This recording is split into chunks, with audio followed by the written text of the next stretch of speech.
I was getting nowhere with my hip mobility until I understand this one simple concept.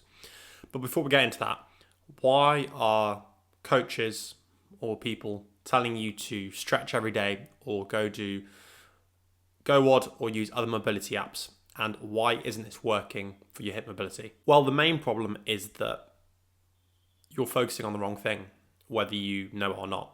You see, these stretches, these mobility drills are focusing on muscles. They're not focusing on bones. And I know that's a bit of a strange concept, but muscles attach onto bones. And in this case, all the hip muscles attach onto the pelvis, which is a huge bone. And it's what we class as, your hips, hip bone, pelvis, whatever you want to call it.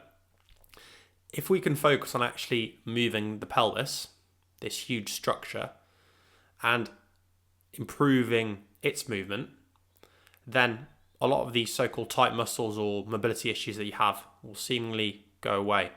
Because if we're focusing on muscles, we're not focusing on this core element that's actually creating the movement, which, as you know, muscles attach onto bones and bones actually create the movement.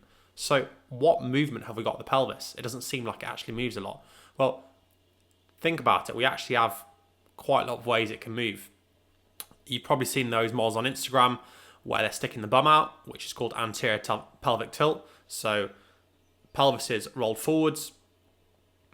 And then you've also got posterior pelvic tilt, where you're tucked underneath. Then your pelvis can also rotate side to side. Your pelvis can shift left or right. So we've got a lot of different movements at the pelvis. And a lot of the time, we don't complete these movements and we're pretty poor and rubbish at doing them.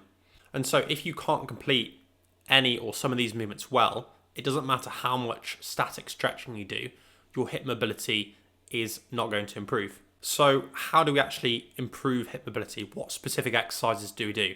Well, I've solved this problem for you very easily. I've attached a free hip mobility guide in the link in the description, which is a free 2-week hip mobility program with some exercises to help you regain a lot of the movement and control of the pelvis, which will massively help your hip mobility. And it's going to be 10 times more effective than all these static stretching and strange mobility drills that you've probably been doing.